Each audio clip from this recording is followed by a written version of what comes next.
So, hello, welcome to another video of my awkwardness. I'm going to be giving advice, yet again, acting like a professional that I know how to actually succeed at college. I am going to be giving you a bit of information about what I'm doing differently from year 12 into year 13.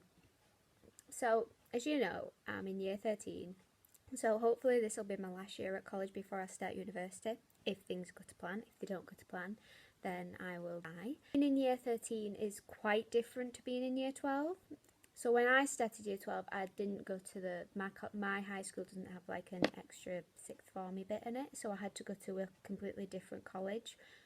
So when I chose biology, chemistry, psychology, I don't think there's anybody from my year at my high school who also chose them subjects at my college. Well, there's nobody in my classes anyway, apart from psychology, because luckily I have two of my best friends and my girlfriend in that class. So it was quite daunting when I realised, oh my god, I'm going to have to start afresh and cope with different people and just be awkward whenever there's teamwork that has to come up. So throughout year 12 I sort of had to work on, so like at the beginning of year 12 I had to sort of like figure out if I was gonna try and talk to people in my class or if I was just gonna sort of be the awkward person sat in the corner, and I think I succeeded in doing sort of both at that, because obviously I'm the weird goth emo person who nobody likes to talk to, but there are a few people who talk to me in my biology and chemistry, so that's nice. So yeah, that was what year 12 was for me, basically, at the start. But since I've started back in year 13, obviously I'm a lot more comfortable with like the teachers and who's in my classes and all that type of stuff. So now I feel like instead of holding in struggles that I have with subjects, I can sort of like talk to my teachers, which I think is really important for this year, because if I don't understand something before the exam, then that's it, I'm not going to be able to answer the questions on it. So by being comfortable with my fellow classmates and my teachers, I can go to them and get support and understand what I'm doing in lessons. Also, I would say since entering year 13, what I've been doing different is I've been doing a lot of exam practice. In year 12 I did like not that much. I got the CGP exam practice booklets and stuff, but I didn't really do that much. I mostly just did like flashcards, mind maps, that sort of revision, and then like active recall. But since year 13 I've been using like tailored tutors a lot, using their exam practice, because it's just so because when you learn the content, it's different when you have to apply it to questions and stuff, because obviously it's worded different, they give you different pieces of information. So like by doing the exam practice, I feel like I can understand the content more than what I could when I was just doing the recall of it. So yeah, I would really recommend for year 12s next year or year 13s now to do as much exam practice as possible, because at the end of the day there's only like a certain amount of different ways you can phrase a question that the exam board's going to put on the paper.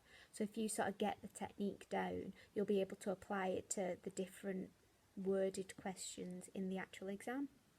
Also a change obviously from year 12 to year 13 is that there's a lot more content, so obviously I'm revising the year 12 content whilst I'm also learning the year 13 content, so I'm constantly doing something in that subject, whether it's from the first lesson in year 12 or whether it was like Easter time in year 12, and also doing like my homework and ensuring I know what I'm learning in class at that time, so I don't like fall behind or forget different things from the previous year, because they can always like sort of interlock. So like in biology, when you're doing about respiration and you need to know about what organelles are used, well, it's your mitochondria, you learnt about that in your organelles and your cells topic in year 12. So this all sort of like linked together, so that's what I've been trying to do. I've been trying to link topics from year 12 to year 13 when I'm doing practice exam questions or when I'm doing revision mind maps. I can sort of like say, oh, I might get a question on viruses, and then I might get a question on enzyme inhibition, and then I might get a question on respiration and like all that type of stuff. They're all sort of like because obviously viruses affect T cells because they inhibit the T cells. Then enzymes are obviously inhibitors. Then if an enzyme inhibitor enters the mitochondria, then you can't respire and produce ATP. So like they all sort of like interlink. So yeah, I'd say I've been doing that a lot more, trying to link things together than just do the set chapter in my revision notes. Also, very, very, very important, which I found extremely difficult because I don't like writing down set time periods or like set deadlines and stuff. I just sort of like have it in my head, or I just do it then and there and get it done with. But this year I've had to work on my time management, sadly, which is a bit of a pain, but is very important. So like I've started doing diaries, I've started using Gantt charts, which is, never thought that would happen, because obviously I need to make sure I finish all the content before the exam. I need to make sure I send my UCAS application off before obviously the 15th of January, because even though I've done my personal statement and filled in all the form, I've not sent it off yet because I'm scared.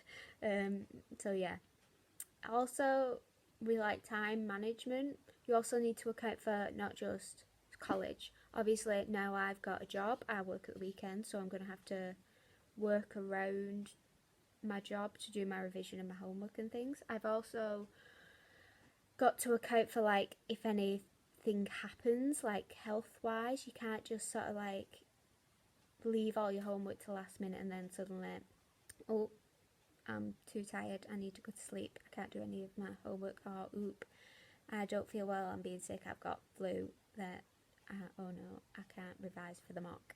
So yeah, I found that you need to account for every situation that may happen. So of course, doing stuff like different academically in year 13, I'm also doing like more stuff outside of college. So like I've now got a job, I'm doing driving lessons, and I've started actually playing Dungeons and Dragons, which is amazing because I've always wanted to play it. So yeah, I've really had to work on my management and all that type of stuff, and caring not just about college, I know that's like a bad thing to say, but also like caring about like my own health and my own well-being and that type of stuff. Obviously college is a huge priority for me because I love learning and all that type of stuff, but also like having a chillax every so often is important. So yeah, I'd say the main things that I'm doing differently, because obviously I'm not doing everything different from year 12. I'm still revising, I'm still using my weekends and my holidays. I'm not just sat there watching anime all the time, even though the new season of My Hero Academia has come out and it is amazing so far. So I'm still sort of like not procrastinating, I'm still doing my work, I'm still revising as early as possible and as much as possible. I'm still using my free periods because they are not free periods, they are study periods. But definitely I would suggest doing more exam practice, because don't forget I've got a code for tailored tutors which you can use because the resources are the best. I love doing them, and then they also have the videos that if you're stuck on a topic or on a specific question, then you can find the video and then they can help you analyse it so you understand it better, and then you can do the question, and then you can check your answer against their video, and then you can check it against the actual mark scheme to see if there's any more points that you could put in that you actually understand. So yeah, I'd definitely say for year 13, ask if you need help and trust your teachers because they've obviously been doing this a lot longer than you have. And yeah, hopefully you'll take some of them on board and help yourself and help your education.